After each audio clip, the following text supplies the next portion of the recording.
Awesome. Well, thanks. Welcome, everybody. My name's Josh Bear, and I want to welcome you to Capital Factory. I see a lot of familiar faces, so I think most of you have been here before. But in case you haven't, we're right in the middle of downtown. We have 2 floors here, 50,000 square feet full of startups, about 600 members, about 200 startups that work here, and about 25,000 programmers, designers, and entrepreneurs that come through every year for meetups and events and hackathons and events like this. And we're so excited to have you here tonight and to welcome Kerry and to work with Google to do that. Google's been such a fantastic partner. Obviously, they've been in Austin for a long time, but their presence keeps growing. In particular, we know it's going to be growing this year when Google Fiber gets here, which, Mark, when did you say Google Fiber's coming? Any day now. Any day now. So I put him on the spot there too, but good response. So any day we're going to have Google Fiber, and we're very excited. That Capital Factory is actually be one of the first locations to get it through the city program. So we're really excited about that, and just be working with Google on lots of programs like this. And so what better way to welcome Kerry to the startup community and to Austin than to have something here with Google. Of course, I'm sure she's going to work with many different constituents in lots of parts of the city, but hopefully I would hope that the people in this room are going to be some of the first people that she really engages with and that really kind of work together to make Austin a more innovative city and help build on all the great things that are already happening. So really glad to have you here, and I'm going to hand it off to Gerardo Interiano from Google and let him welcome our distinguished guests. Great, thank you, Josh, and thanks to Capital Factory for always being willing to host different events here at the office. They're a great partner to many of us in the community, and we greatly appreciate you opening up your space. So a couple of introductions. We have a couple of very important dignitaries to the technology community. First and foremost, City Councilwoman Laura Morrison, who has been a massive advocate for the technology community. A very important partner to all of us, so thank you for being here. We also have 2 members of the Technology Commission. The Chair, Lem Williams, and the Vice Chair, Elizabeth Quintanilla, are both here as well. Two of the great resources for all of us.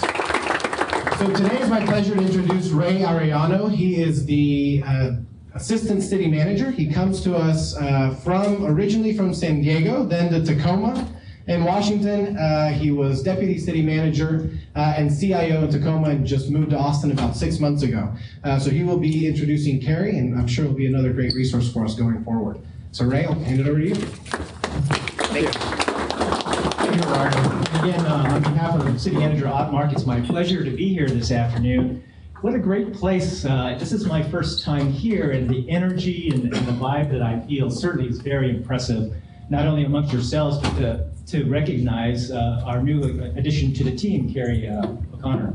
So just briefly, hopefully you've seen her bio or know something of her, but let me just briefly read that she was the Innovation Catalyst with the Research and Design Center for the U.S. Department of State, Offices of the Secretary, where she established innovation methodologies such as open innovation, human-centered design, and agile software development.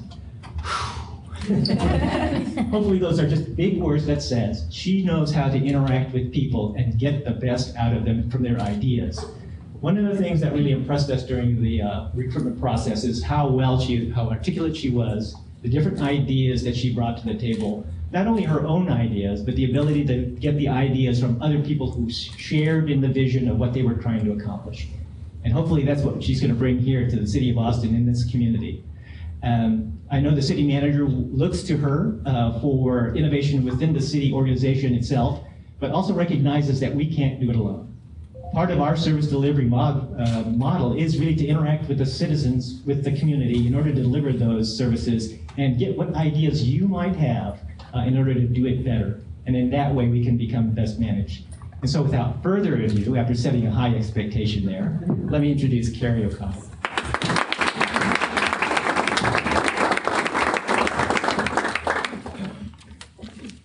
Thank you, everyone. This is really a tremendous welcome, and to come to such a vibrant, creative, welcoming city to do civic innovation is honestly a dream come true for me.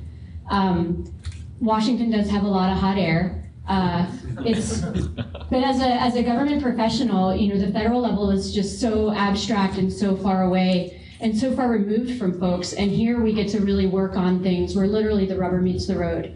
And I'm just excited to be here with y'all. So I wanted to give you a little bit of background about me, but I'm going to do it through a story that helps you understand why government innovation and innovation just in general, is so important to me. But I also want to have this be the beginning of a very grounded conversation about innovation. Buzzwords make me kind of break out into hives. All right, so when we have conversations, I like them to be grounded in, so we can get out on the table all of our presuppositions about what this means or what that means, and then we can figure out how to collaborate on the nitty-gritty. So on innovation, I'm just going to give you a little bit of my history. In 1991 is when I went to college. And one of the formative experiences I had was the dissolution of the Soviet Union, confounding all of my international relations teachers. We don't know how to teach you about this new world paradigm. And that extended well into my master's degree in international affairs some years later. In '95, you see the birth of the World Wide Web, and again, my graduate school doesn't know how to really fold this in. The affiliate organizations are struggling with it as I go into the world and be employed. The State Department didn't get the web on its desktop until 2000, 2001. Yeah, right? And the first day that I started at the State Department and I joined the Foreign Service to go staff our embassies overseas, that was September 10th, 2001. Right? I'm starting to see a pattern by now, and one of the first jobs you're supposed to do when you join the Foreign Service is go serve American citizens overseas, do American citizen services if you lose your passport, if you have a child overseas, getting a birth record, passports, visas, that sort of thing. And one of the things that our teachers told us is, the way 9/11 unfolded, we're not sure how policies are going to change, and we can't teach you what you need to know before you go overseas. So there's going to be a lot of real-time learning going on. You just got to pay attention. In '04, as the social media wave was starting to become a phenomenon, I was overseas wondering why on earth we still had carbon copy work order forms. Are we seeing a trend here about innovation in government? So since then we've progressed and we've gone beyond carbon copy work order forms at the State Department. I'm happy to say that was one of the ways that I really started diving in deep, just following my intellectual curiosity, understanding how not just technology, but business processes fit together and how visions fit together and how people can collaborate across vast distances. And we've progressed through all the 2.0s, right? We've got Web 2.0, we've got Enterprise 2.0, we've got Government 2.0. I don't even know if we're on 2.5, 3.1, I don't know where we're going after this, but we're all struggling now with big data, we're struggling with structuring unstructured information, we're struggling with disruption, both good and bad. And so by now we know this, after this, through my professional career thus far, we are hyper-connected, disruptions will come, and there is no script. From the very beginning, there was no script. And so in lieu of a script, we strive a lot for shorthand. And it's those shorthands to try to describe our environment that become the buzzwords. In the post-Cold War world, after 9/11, social media, new media, what do these things mean practically? And right now we're in the innovation generation. Innovation is the buzzword. We just know we need to innovate. Why do we need to innovate? We know these disruptions are coming. We know technological advances are there to be leveraged. So I want to get into what I mean when I say innovation and the point of view from which I'm starting. And I hope that when we engage in this conversation, if you have a different perspective, we can refine the definition further. But innovation is any project that is new to you and has an uncertain outcome. Two important litmus tests. I'm going to start with the uncertain outcome first, because if you had a certain outcome, it would be an execution project and you don't need me, right? If you know for certain that this thing requires a product or a service, or a new way of looking at things, or a graphic design, or we just need to educate people, everybody's professionals, and we all know how to do those things, and you don't need a chief innovation officer. But chances are there's this thing that we're struggling with, and all of the disciplines, all of the coders, all of the user experience designers, all of the life sciences, everybody needs to come to the table with their discipline to try to solve the major problems that we're up against in this world. And that's where an innovation officer is really helpful, to be the facilitator, bringing the very smart and capable people together to the table through a facilitated process as we feel around in the dark. Because if it's not an uncertain outcome, it's not innovation. The second part is the new to you. You can go out and learn anything you want to learn from everybody, and I've done it, but you cannot import somebody else's innovation wholesale into your organization or your city or your company or your team, because you haven't done it before. And you have different resources, and you have different capabilities, and you have a different culture, and you have a different process, and you have a different way of looking at the world. And so as we go out and we learn everything that everybody else is doing, we adapt, and we adapt it to our context. I know this because I've made the mistake. When I was at the State Department running an employee idea generation program, I was like, oh my God, I can't believe we finally get to do this. I've read about IBM's innovation jams. It's going to be just like that. It wasn't. It was very painful. Upper management hated me, pretty much. Employees whined, and we really just treaded water for a really long time until I realized that IBM has mad scientists and data coders and algorithm writers, and we weren't IBM. So we found our own way. Through those mistakes, we found out a lot about collaboration design. I found out how to knit together the motivations and the problems that people were facing, and how to design an open innovation method that would bring us all together on a common ground. So I want to listen and hear from everybody. And my first couple of weeks here are going to be structured in one of my sort of favorite methodologies, because I kind of like alliteration. What is, what if, what wows, what works? So first I want to spend some time just really learning where we are, what's already hot that's going on, what's already innovative, and figuring out where we can connect better, where we can amplify, where we can take problems and reframe them into a bigger problem space, borrowing from my design colleagues, where we may just need to apply a different methodology to a particular problem set, and then start playing around with the ideas. What if we did this? What if we started here? What if our first project was that? But I want to get a good base grounding on where we are, and I want to have as many conversations with you as possible. I know that in the next 90 days, I want to come out with a business model, and the business model is going to be Austin's model. We're going to borrow from San Francisco and Boston and Kansas City and Code for America and everybody, but it's going to be Austin's model. It's going to be what we need to get this job done and to really just wrap our collective arms around civic innovation. So that's really all I have for you. I want to just start the conversation, because that's way more fun than me standing up here doing a song and dance. So.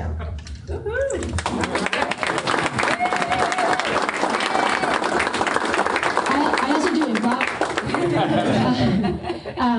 and I also rock climb, and I'm desperately looking for a rock climbing partner. So while I have your attention, anybody who rock climbs, come see me after. Any questions or? We do some Q&A? Anybody have any questions? How much of your innovation focus is designed by your job description to be internal and inwardly focused within the city versus collaboration out of the city and through the community? That's a very good question. And I like metaphors. Sometimes I like to torture them, but I try not to. And I promise no metaphors were harmed in the making of this story. I think about it like a Neapolitan ice cream cake. One layer, we have internal innovation. Another layer, we have open government. And the next layer, we have sort of public-facing projects and partnerships.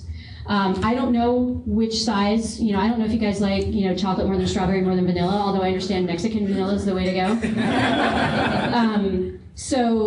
I know that the open government piece is what knits us all together. And that's going to be a very important catalyst. But not everything is going to be right up front something that is wow, because there may be some internal things that we need to work on. You know, maybe some database projects to actually get the data flowing a little bit better, and that's really boring but important. So I'll have those 3 slices, and after I do the sort of first initial what is, and see where we are and see where we're aligning, I'll know about how sized those flavors will be. So your job description didn't come with any specific limitations? No limitations, yeah.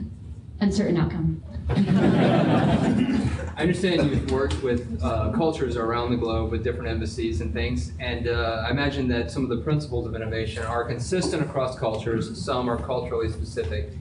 How do you see that fitting into Austin's unique puzzle of a culture here? One thing I know and that I've learned very clearly is relationships are important. And I'll tell you this quick little story about when I was in Ghana, and the first time that I learned that relationships were important. You know, in Washington, we're just all business. We're like, just like, you know, transactional, make it transactional. And so that was the mindset I had when I went to Ghana. And I would call up and I was like, hi, my name is Kerry O'Connor. I'm calling from the American Embassy. May I speak with Mr. Mensah? Typical, really fast, like, hello. Hello, my name is Kerry O'Connor. I'm calling from the American Embassy. May I speak with Mr. Mensah? Good afternoon. Good afternoon. My name is Kerry O'Connor. I'm calling from the American Embassy. Right? And then I got it. I was like, oh, right, we have a relationship first. We get to know each other. How's your family? What's going on? And that's the piece that I need first. How are you? What's going on? How's your family? You know, one of the reasons that I wanted to come here is to build community. You know, when you're in the Foreign Service, you're having a ton of great life experiences, but you're never really building a life. And so I'm here in part to build that life and have that work-life balance and do really awesome stuff.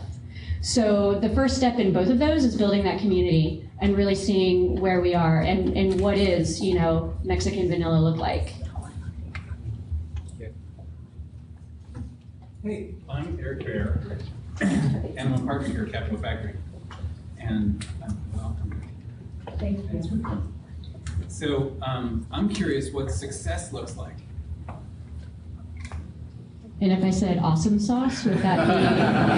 Favorite word. That's the awesome sauce that you put on the Neapolitan ice cream. No, okay. Success looks transformational, right? And this is where, in the early stages, we have to be a little okay with uncertainty and not having all the right answers. It does not look like business process reengineering. It looks like deciding that the process that we use from getting to point A to point B was really that point B wasn't a destination worth going, so we reframed and we did something completely different. Or maybe it looks like borrowing this thing that is right on the edges and amplifying it so that Austin's the first to really, you know, have done civic innovation in a way that one-ups it. I mean, the first wave, right, the 2.0, the Digital Innovation Office, we learned a lot. Let's up the game on it. So I can't give you a specific answer, but it looks and feels like a Neapolitan ice cream cake while we're listening to jazz. I don't... because we're improvising all the time. And if I knew what it looked like when we got there, then we would be in Disney World and we wouldn't be having this uncertain outcome where we weren't really sure how it comes together. We're going to be building trust and iterating as we go to the right answer. So how are you defining metrics for success then? That's the really tricky part, right? Because you need output measures, right? And we can have number of collaboration sessions. We could open up an open innovation portal and I could say number of ideas. Output measures don't really get us there. They sort of help us indicate whether we're on the right path. The outcomes that we're going to want to create are probably going to be a lot more qualitative.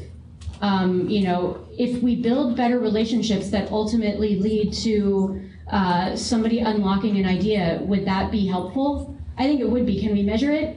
I'm not entirely certain. So as I figure out the business model of this office, I'm going to be trying to find those output measures to indicate that we're heading in the right direction, but not being beholden to them because we've got to look for transformation and for good outcomes.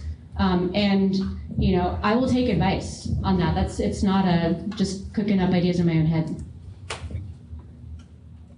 First, congratulations to your new position. Second, what competitive advantage do you feel that Austin has that they can capitalize on as compared to, say, New York, San Francisco, or Chicago when it comes to spurring innovation? The creative capital in this place is phenomenal. I drove across from DC to move here, and the landscape's pretty boring, right? I mean, how many fast food chain restaurants can you drive past? How many chain hotels can you drive past? And everybody's reading off the same script and it all looks the same. There is not one person that I spoke to who goes, oh, you're just going to Austin. That is not the reputation of the city. And so this town is hot, not just because we're growing so fast, but everybody wants this creative freedom that this city has claimed for itself. Keep Austin Weird is money, and you guys know that. So I think it's your creative capital, because there's plenty of innovation methodologies, there's plenty of innovative technology, but it's how open you are in your mindset to seeing these new possibilities, to seeing things gel together, to taking that risk. And creators know how to do that. Artists know how to do that. This town knows how to do that. So that's what I would say is the competitive advantage here. Kerry, you mentioned San Francisco and Boston, Silicon Valley as peer cities that we can learn from in developing the Austin model. What role do you see the University of Texas here at Austin playing in your work? Say that again. What role do you see the University of Texas playing in your work? A huge and great partner.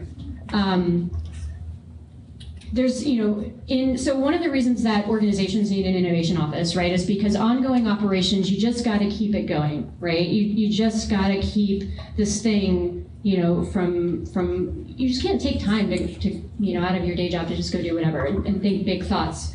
And so an innovation office is a place where you can do that, where you can step back and you can prototype and you can think it out and you can find the framework. And I liken universities as sort of a very meta version of that, right? You have the entire city, it's got ongoing business, we're all really busy, we've got this stuff going on, and the universities have brains that are sitting there experimenting and thinking and learning, and so huge partner. I'll look at how many different flavors of partnerships there too, then we can start to get granular. In the State Department, we had something called the Virtual Student Foreign Service, where we might have a project at an embassy overseas, but they didn't really know, they didn't have the staff, and it was something that could be, sent out, but you also had interns in the States who couldn't afford to go overseas on an internship. So they found ways to segment out the tasks and create this virtual internship that benefited the students' education and benefited civic innovation as well. So, there could be things like that, there could be more formal partnerships, it'll be good times. What was the city looking for? This sounds so confrontational and it's not meant to be. What was the city looking for in a chief innovation officer, and why are you it?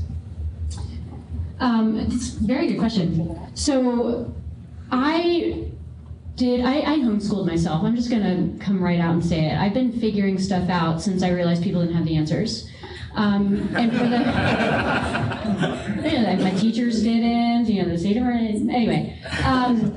And so I've been looking at, I have an entire database in my Evernote on innovation job descriptions, because I wanted to know, and that was one angle to find out. It was free information, right, to find out not only what the career trajectory is for somebody in the innovation field, but to know how does Capital One set it up? How does Gannett, who does USA Today, set it up? How does, all these different organizations set it up? And so by the time I ran across the job description for Austin, I was like, nice, right? It wasn't buzzwordy. It was thorough. They believe in management innovation. Employees have to be passionate and they have to have the critical thinking skills, and they've got to have time to come out of their regular ongoing operations to think about things. And I saw in Austin's job description they care about that, and an organization that cares about its people. We heard the Stanford D School talk at the State Department. One of the things they said they learned after they tried hustling and moving and shaking and looking for the next big idea, and they go, you know what, if you take care of your innovators, the ideas will come. And so I knew that if I was going to go someplace else, I needed to go to a place where they cared about their people and that they were willing to invest in that internal innovation capability. But not just that, it's also, yes, open innovation and open government, yes, building partnerships with the city, yes, amplifying and looking outside as well. So I just found that they were very well-rounded in how this position was formulated. And then when I went through the interview process, right, all of you guys were on the same page. And I was like, God, somebody pinched me. That never happens in DC. And it was like, for me, honestly, it's a dream. It feels like a match made in heaven. Like, wait a minute, you guys are willing to experiment, honestly, and you're willing to help employees like build up their innovation chops, and you're willing to build these partnerships. Like, God is from heaven. So I can only tell you that other of my friends were like, oh my God, that innovation job is perfect for you. Look at it. So I can talk to my mom. She will tell you. Does that help? Yes, thank you. There's a mixed group here with startups, corporations, and government. How do you see all three of those major categories all working together in that cohesive unit to bring innovation? I kind of want to quote Ghostbusters and cats and dogs living together, mass hysteria. I kind of like that.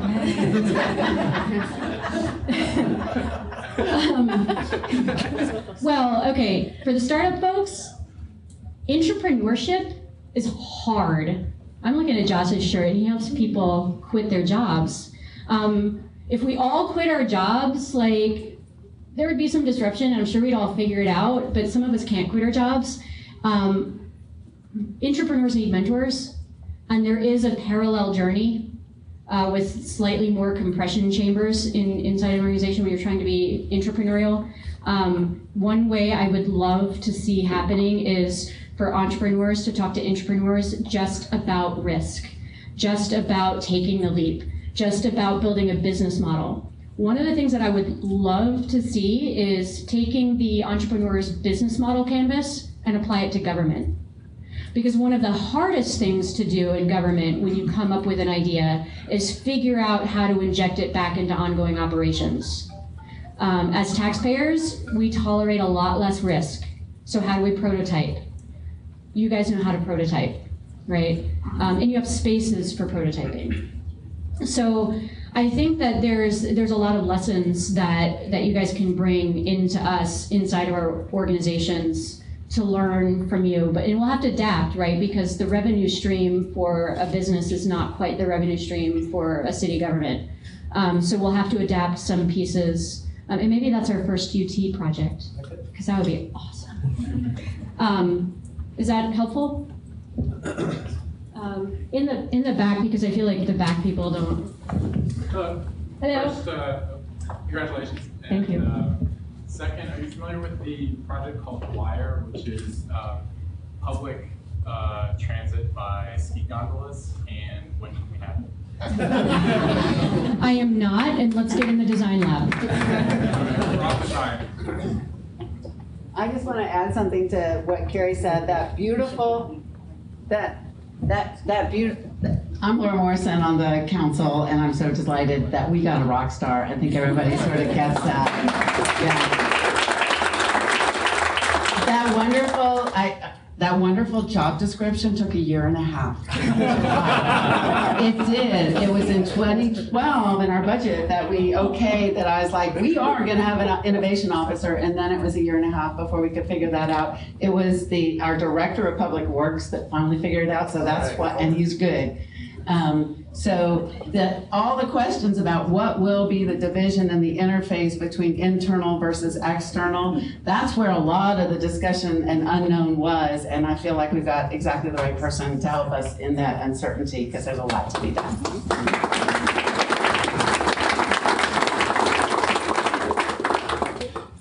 So you have an annual budget of $80,000, is that right? What's my budget? Unlimited. Unlimited.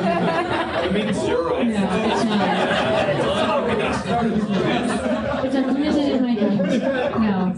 That kind of ruins my question. I'm sorry. I didn't know. It's not unlimited. What's your question? Well, I read news articles that your budget was $80,000, which felt, low to me. And every single person in this room wants you to succeed and have the power to move your projects forward. And I was wondering if there's anything that we can do to, empower your decisions and new projects. Yes, and that's probably, remember I said we have the what is, what if, what wows, what works sort of way that I'm going to divine what the business model is and what the first projects are going to be and how much they're going to cost. You're not there yet. Not there yet. It's going to be in the what works when we start to look at viability and how we can get this done, because then we're going to have something concrete. And we're going to have had these conversations where we're all going to play around with the what ifs and been like, you know what, that's not worth solving right now. That can be later. This one, yeah, they're doing all right. They don't really need this. But this area right here is really hot. But if we really wanted to tackle it, then this is what it would take. And so I will definitely be back. We will all be back on that question. There's nothing wrong with a little bootstrapping to start off with, because we have to figure out where we are and what our true capabilities are. And I tell you, just in my week here, there's a ton of talent in the city government. I'm starting to meet with all kinds of people. I ask them what their superpower is, and I fully intend to leverage all of their superpowers, which means you put cost savings in because you don't have to hire external consultants. You've got these subject matter. Like, did you guys hear Ryan Robinson last week on NPR? Yeah. Rock star, right? Yeah. Can you imagine a design hackathon where you have Ryan Robinson just sitting there with all of his data about demographics? Wouldn't that be hot? Am I showing my geek side right now? Thanks. Because I think that would be really awesome. And so if we can bootstrap it first, I think we should, because it helps us learn what things will really cost and what we can double up on and save money, because this is taxpayer money after all. You mentioned why Austin, why you come to Austin. People talk about entrepreneurs, intrapreneurs, startups, corporate. One of the things that keeps Austin weird is the people, not just us here in this office, but everyone out there. What's your plan to involve more of the non-techie communities? In San Francisco, you hear of the techies and the tech knots, the bus systems and all that. They're getting left. They're getting marginalized. Yeah. How do you keep the people who keep this city weird involved? To go too much into that would be speculation and getting into the what if, which is not the phase that I'm in at the moment. But I'm highly cognizant of that, and I want to borrow as much as we can from the methodologies of user experience design and ethnography, and not just going out and talking to these citizens who are at the center of the issues that we're talking about and getting their stories, and not just getting the data, right?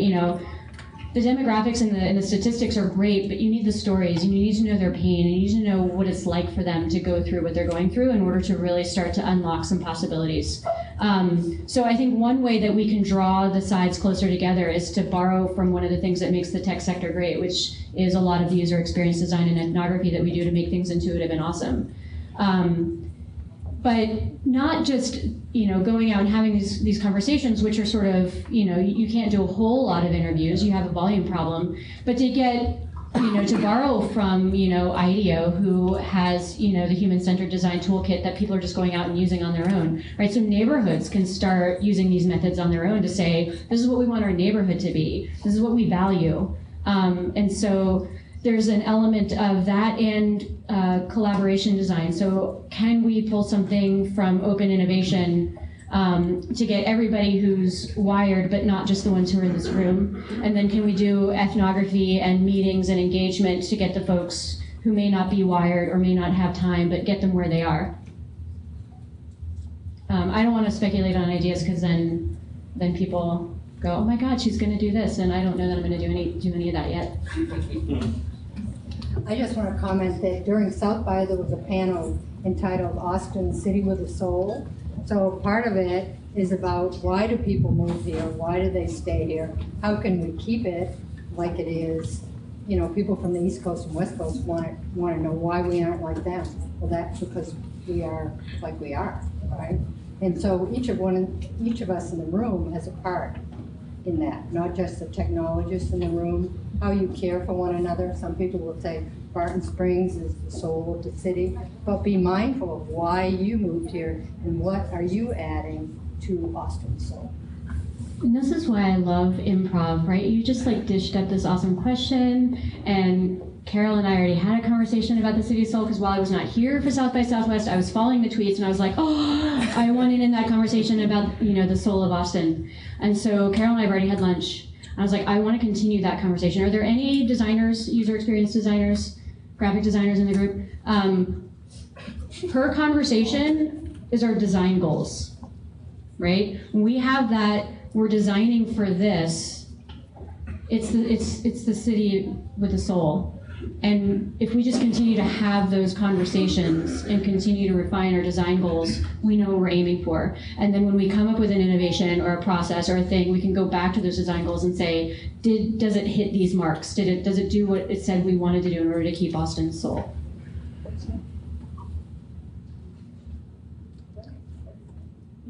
Soul? Were you gonna end on soul? So I moved here 2 years ago. What's the relevance of keep it local to you and the community? So keeping it local. You've heard this expression, keep it local. Yeah. I mean, to me, I think it goes back to this soul conversation. It's not just that we're hyper connected; we're connected as humans and neighbors. And DC, there's a local movement in DC, but DC is a very transient town. You have people who've been from DC all their lives, but it's hard to pull that story out of DC without just these trends of people going in and out in the political conversations. And so for me, again, it was one of the things that attracted me to Austin is the sense of community. And that we have a diverse community. We have diverse communities. There's many, and there's different scenes. Talking to Bijoy, and he likes to talk about, right, the experiences in the community and the scenes. So, keeping it local, this is all part of the same Mexican vanilla flavor. One behind you. Hi, thank you very much. Austin's often described as a city that is in tension with the rest of the state, with our state political leaders in particular. Can you share what your initial thoughts are on Texas government and how you see your office playing into Texas government, and how that may affect your role? We're gonna just dive right into it. Wow. Sorry. You're just testing me now. I, again, can only speak generically to it, but let me tell you, Washington, D.C. doesn't have the best of relationship with the federal government, right? When the federal government shut down, we risked not having our trash picked up. That's not a healthy relationship. So I'm familiar with dynamics of, a larger government and a smaller government not really being as awesome as it could be. But having said that, again, the designer friends in the group know constraints are kind of cool. Constraints give you something to play with. They give you structural tension. And it's a decision on at least one party as to whether or not that structural tension is going to be contentious, or you're just going to be able to work with it as a constraint. I like problems. I like constraints. I like these things because they give us texture and they give us something to play with. And that's where you put your framework around and you find your solutions. So, I'm sitting in the government relations group. That's where they found me in office. Once I get a better idea of where we want to go, I'm going to sit down with them and be like, okay, so tell me about this framework again of how the city fits in with the state and where the constraints are, because it'll probably come into play at the what works. You develop these ideas and you're like, oh, right, we don't control this or we don't do that, or they're taking a different direction, and we'll just have to recalibrate. Is that? Great. Well, thank you so much.